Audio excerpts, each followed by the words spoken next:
morning, everyone. I welcome you all to yet another episode of Decoding the Polls, a series of podcasts, discussions, and webinars organized and hosted by Center for Public Policy Research around the election times. I'm Neelima and your host for the day. Sri Lanka held its first presidential election since the economic crisis that led to the government turmoil 2 years ago, and hence this election was very crucial. Anura Kumara Dissanayake, the leader of the Leftist party, emerged victorious in the presidential race on September 22nd, securing a mandate that indicates a significant departure from the traditional political establishment and heralds a new era of change. The Election Commission of Sri Lanka officially declared Mr. Dissanayake President-Elect after completing a second round of voting to include preference votes, a first in the country's electoral history. He received 42.31% of votes, while his closest rival, Mr. Premadasa, garnered 32.76%. Incumbent Ranil Wickremesinghe finished third with less than 20%. In total, 35 candidates contested the election, including Namal Rajapaksa, the son of former President Mahinda Rajapaksa, and the Tamil candidate P. Ariyanathiran. This victory represents a remarkable increase for Mr. Dissanayake, whose vote share just rose from 3.16% in 2019 when he ran against Gotabaya Rajapaksa and Mr. Premadasa. Notably, this marks the first time Sri Lanka's presidency will be held by a party with no ties to the Sri Lanka Freedom Party, that is SLFP, or the United National Party, UNP, which has dominated the political landscape for over 70 years. And hence, in this episode, we'll delve into shifting dynamics of electoral landscape of the Sri Lanka elections with our esteemed guest, Professor Jayadeva Uyangoda, Emeritus Professor of Political Science from University of Colombo. Join us as we analyze and reflect on the implications of Sri Lanka's presidential election results in 2024. Welcome, Professor Uyangoda, to the discussion. Thank you. Thank you very much, and Dr. Dhanaraj and Neelima for inviting me and for organizing this podcast. Thank you, sir. So as we go forward, I have already mentioned before Anura Kumara Dissanayake, heading the Janata Vimukti Perumana JVP party and the candidate of National People's Power coalition, has become a symbol of political transformation in Sri Lanka in the recent election. When contested the 2019 presidential election, he garnered just over 3% of the votes. And now after 5 years, we can see that he added nearly 40% of votes and emerged the winner after second round counting in September 2024. A feat that many dub as an electoral miracle, actually. So it is being said that Dissanayake's victory represents a vote for change and repudiation of the conventional political parties like SLFP and the UNP. So in your opinion, what are those factors that led to the victory of Dissanayake? Well, once again, let me thank Dr. Dhanaraj and Neelima for inviting me and providing a forum for to discuss Sri Lanka's recent political change. It has generated a great deal of interest, particularly in South Asia and India as well. I think India's foreign minister would be visiting Sri Lanka to meet Sri Lanka's new president very soon. So your question is, what made this change possible? Is that what you mean by your question, Neelima? Yeah, what are the factors that led to the victory of Dissanayake? That's right. There are a number of factors that led to this political change. One is that severe economic crisis. You see, this election is very interesting that economics has taken precedence over other, ideological and other factors. As we all know, Sri Lanka has been in serious economic crisis, which has been building for quite some time, but it was, exacerbated after the, COVID pandemic in 2019, 2020, and followed by the debt crisis. So the one problem that was created anew was that Sri Lankan government headed by the then President Ranil Wickremesinghe and the IMF worked out the process or policy, a program to manage the debt crisis, resulting in more economic difficulties to the people. You see, the taxation, direct and indirect taxation has been really having a negative impact on people's livelihood and incomes. And, that created two waves of impoverishment in Sri Lanka, two waves of poverty. In the first wave, the poor became poorer. And in the second wave that started around 2023, early 23, middle class became poor. So that's the second wave. As a result, a vast majority of Sri Lanka's population, around 75 to 80% at least, were negatively impacted on by this economic recovery policy as well as the crisis. That is why the two political parties that polled the highest number of votes throughout the country are new, contenders for power. The NPP, that's the ruling party, New People Power, and SJB, that's the opposition party. Between them, there are about, at least 70% of votes. The traditional political parties very badly lost. Actually, they couldn't even, get protect their parliamentary constituencies. If the parliamentary elections are held, it's very likely that this outcome will be repeated, primarily, as I said earlier, due to economic crisis, which has also generated severe social crisis. So then there was another dimension of the crisis, political crisis. I call it a triple crisis, economic, social, and political crisis. The key dimension of the political crisis is that the loss of people trust in the traditional political class, traditional political parties, and traditional political leadership. People are looking for a change in who governs and change in the policies of the government. Of course, you all remember that in 2022, there was a massive citizens' protest and led to the resignation of the then President Gotabaya Rajapaksa. So that the protest movement in 2022 could not immediately produce a significant political change that would have reflected people's desire for change. It is this presidential election on the 21st of September that in a way symbolized, marked the outcome, political outcome of that citizens' protest in 2022. Very briefly, these are some of the key factors that contributed to this political change. Actually, I must say that it's a beginning of a political change because the presidential election changed who controls the executive branch of the Sri Lankan state. But the parliamentary election in November 14th will complete that process.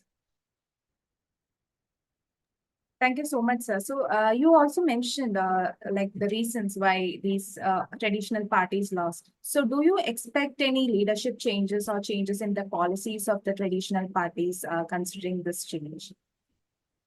Yes, likely to be some leadership changes. Already the former president Ranil Wickremesinghe, who led the United National Party, Sri Lanka's grand old party, Sri Lanka GOP, and he has announced that he want to, perhaps retire from politics, or he does not want to continue to be the UNP's leader.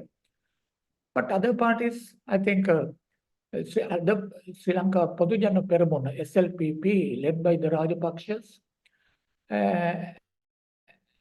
and SLFP, Sri Lanka Freedom Party.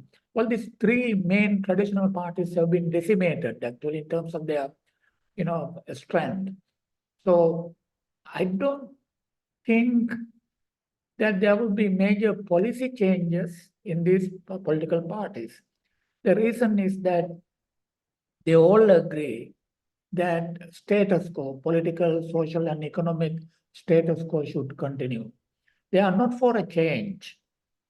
They are conservative in terms of, their policies, their worldview, the way they look at country's problems. That is precisely why Sri Lankan citizens wanted a change. So incapacity for change, incapacity for reform, and incapacity to reform themselves is one of the defining features of the three traditional political parties and their leaderships. Thank you so much, sir. You have highlighted three important points. That is, economic crisis, political crisis, and social crisis are the factors that led to the loss of the traditional parties, and these are the factors that led to the victory of the new party. And also, some leadership changes may be expected in the Ranil Wickremesinghe party. So, with that answer, you have also mentioned about the economic crisis. You have given a detailed brief about it, but I'll also give a brief for the audience to give a background about it. So if we go a bit backwards, we can see that Sri Lanka's economic crisis was because of the mismanagement by the past government, like as you mentioned, like the tax cuts. I will also add something like the 2019 Easter bombings and the COVID-19 pandemic has also contributed to the economic crisis, right? Right. And we can see that the country hasn't completely recovered out of it. And at the moment, Dissanayake has a lot on his plate because fixing the economy will be one of his priority at the moment.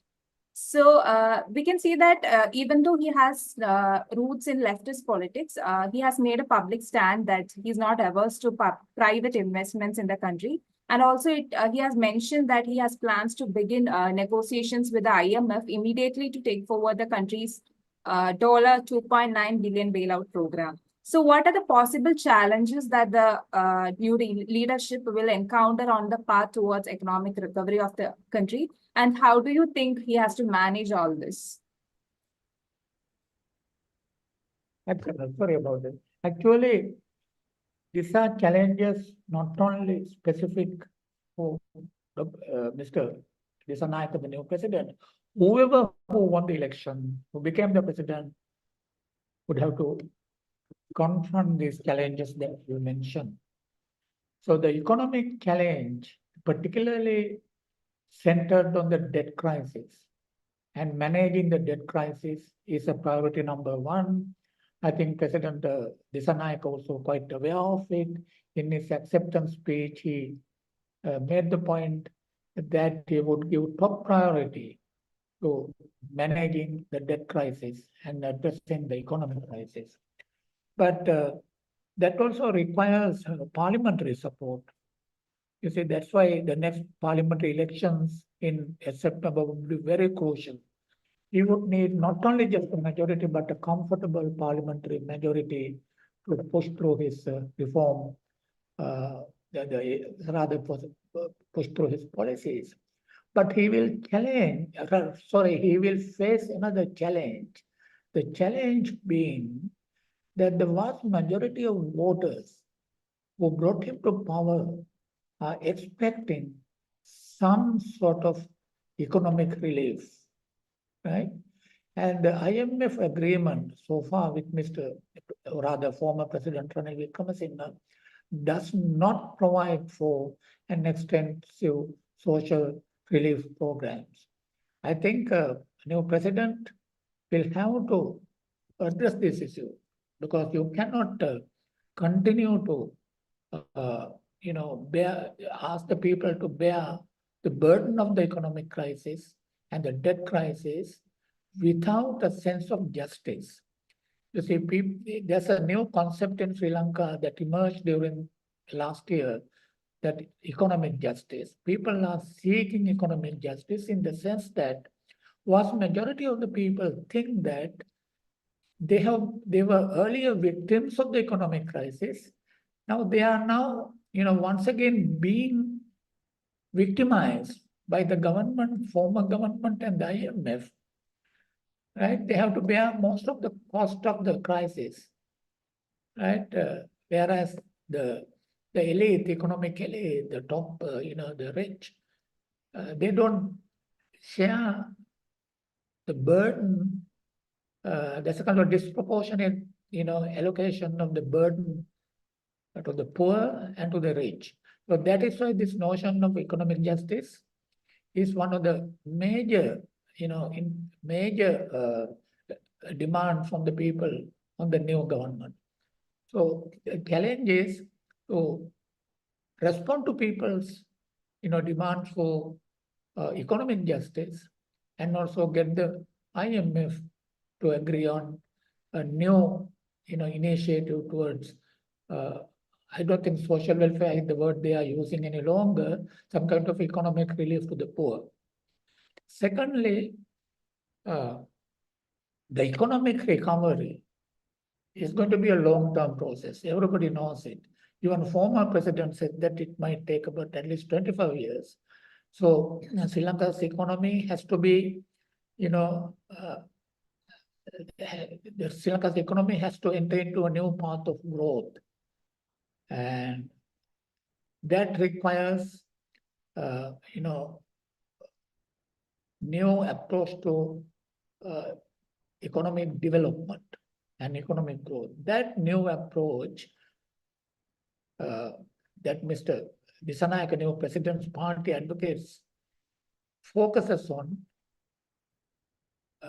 what they call productive sector of the economy. So they seem to have realized that the trade and finances sectors alone cannot strengthen, rejuvenate Sri Lanka's economy. So they have a program presented in their election, part of the election manifesto, with a new vision for economic growth and economic development, and also introduce the element of justice, social justice, to the agenda of economic development. You have highlighted a very important point, that is economic justice, to address the needs of the people. So that is something which the new government has to focus at the moment with this new leadership. If we look into domestic aspects, especially into the Tamil question, how Dissanayake will treat minorities in general and Tamils in particular actually remains a concern. So I will quote somebody like Jayadeva Ponambalam, who's the leader of Tamil National People's Front. He has told to the media that if the Sri Lankan government is truly committed to changing the situation, Dissanayake has to tell the truth about the Tamil people to the people of the South without recognizing the Tamils' right to self-determination, without offering devolution of powers to address their problems. Change can never truly happen. So, in fact, we can also see that the Chinese embassy in Colombo was actively supporting his candidature and had even made inquiries with Tamil political parties to ask if they would be open to supporting the JVP. So clearly, the JVP's hand in Tamil genocide and their protest against India-Sri Lanka accord and Dissanayake's on anti-Tamil stance in 2005 meant that no Tamil party would have risked entering into such an arrangement with JVP. So in this light, what will be the future of Tamil minority in the country with this new leadership? You see, Sri Lanka's Tamil polity is fragmented, and Sinhalese polity is also fragmented. Sri Lanka's Muslim polity is also fragmented. So in the Tamil polity, there's no unified political leadership. But ITAK, the Sri Lanka Tamil Arasu Katchi, that the traditional Tamil political parties still dominate the electoral scene there. I think last election results very clearly indicates that the ITAK supported Mr. Sajit Premadasa, who got the largest share of Tamil votes, not only north and eastern provinces, but also among the Malayaga Tamil, the sub-country Tamils as well. So this is a major challenge for the new president and his government, even at the parliamentary election. When you look at the electoral map, the map of the electoral outcome, you could see that the areas where the minority communities are the majority, Mr. Dissanayake's party did not get much electoral support of the voters there. So to restore confidence of the Tamil people at the next election, I think it's there's hardly any time for the president to take new actions. But even after the parliamentary election, after the parliamentary election, I think he will have to rethink the strategy and policies towards the minorities. So otherwise, there are a lot of political, competitors of Mr. Dissanayake in the north and east have been reminding those people, Tamil and Muslim people, particularly the Tamil people, the single nationalist history of the NPP. We must not forget that NPP has a very hard lines single and nationalist history. They changed it, I think, somewhere in about 10, 15 years ago, the slow change. Even now, they have not, openly stated that, they want to change their policies. So that is why in the election campaign, in the absence of a clear commitment by the NPP to political rights of the Tamils, Mr. Dissanayake did not get very many votes. Actually, the NPP is no longer a singular nationalist political party. That we need to, emphasize. But what is lacking there is a clear political commitment to strengthen devolution, to strengthen the provincial councils, and to, acknowledge that the minorities have genuine political grievances as well, in addition to economic and cultural grievances. We have almost covered our economic and domestic part of the country. And foreign policy is something which a country like Sri Lanka, being in the Indian Ocean region, being an island nation, it is very important for Sri Lanka to look into its foreign policy aspect, and especially its neighbor like India. So if you look from that aspect, we can see that Dissanayake comes from JVP background, which opposed India for a very long time. And his initial response suggests that his readiness to work with India and he respects India's security interests. But we will have to see how ideologically the oriented leaders of his party will approach India. So the question is, will he be pragmatic and show statesmanship while dealing with India? My own feeling, I'm not a spokesperson for either the president or the political party he leads.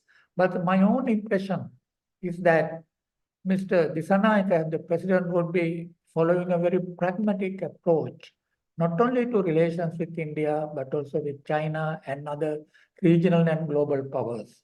He knows that any politician in Sri Lanka, not only Mr. Dissanayake, any politician, political leader would acknowledge the fact that Sri Lanka is a small country, and Sri Lanka has been maintaining very good traditional relations with some of the regional powers, including China and India. They can't afford to, take any particular side. And the world is, there's a multipolar world. And they are, I think, learning how to survive in a multipolar world, not taking any sides. Actually, although the word non-alignment is not openly used, my own feeling is that Sri Lankan leaders, all leaders, including the current president, the new president, they know that some updated version of non-alignment provides the best conceptual vision and perspective for Sri Lanka's foreign policy. And relations with India, on the other hand, has a special character because of the close proximity, not only the close geographical proximity, but also India's, traditional economic and, political role in Sri Lanka. There has been, centuries, rather decades of very close relationship between India and Sri Lanka, irrespective of the political parties. So then there has been a recent, after the COVID crisis and economic crisis, the Indian government actually encouraged private investment in Sri Lanka, particularly through the Adani Group. And that has led to some controversies in Sri Lanka. Of course, some people are very critical of some aspect of this, actually the process in which these economic, rather the transactions or decisions have been made. There are some controversies. And also there are controversies about some of the projects and their environmental impact. So these things have to be, I suppose, discussed openly and negotiated. And as you know, like in Bangladesh or Nepal, Sri Lanka also, there's no universal admiration of India's role in Sri Lanka because of some of the historical factors. Right, in 1977, 1987, 88, 89, India's presence in Sri Lanka, the Indo-Lanka Accord, role of the IPKF. These are, aspects of recent political history. So nevertheless, I think no government can ignore both India and China, the potential role that both India and China can play in assisting Sri Lanka to come out of the economic crisis. What's your opinion regarding the fishermen issue? Like, how will the new government deal with it? Because there is a Tamil minority issue as well. So, how is the new government going to deal with the fishermen issue or the existing fishermen The issue? fishermen issue, you see, and that's a very complex issue. I don't know very much about it, but I have a feeling that it should be a part of the restoring or rather continuing good relations between India and Sri Lanka. But Indian government has this pressure from the Tamil Nadu fisher people, and Sri Lankan government has a lot of pressure from the Tamil people in the north. You see, the extending the hand of friendship to the Tamil people in the north will require on the part of the new president also resolve this way that benefits as much as Indian government will have to problem from the perspective of the welfare of the fisher people in the South India. Okay, so you also mentioned non-alignment, like the updated version of non-alignment will be something that whichever leadership comes will be looking upon. But considering the case that this government is a leftist government, so what will be the government's approach to Western powers like US and other Western powers? Any specific opinion on that? Now, I want to very clearly state or rather challenge you one particular term that you use, a leftist government. Actually, in the Indian media, I saw this term as saying that it's a Marxist government, leftist government, radical government, and American media. Yes, I think there are a lot of, I would say, wrong labeling, right? Wrong branding. You see, that will be ultimately be very counterproductive for Sri Lanka. This government is not a leftist government, but the NPP, the National People Party, National People Power, and its president, Mr. Dissanayake, they have had a leftist history, Marxist history. But the new political movement called National People Power is not a continuation of the ideology, policies, and strategies of the JVP. JVP, Janata Vimukti Peramano, People's Liberation Front, which has a longer history from the late 1960s up to it still exists as a political party. But still, it's very important for us to recognize that the National People Party, it's not the party, National People Power, that's the name of the movement. It was formed around 2019, right? And its policy is no longer a Marxist radical leftist policy.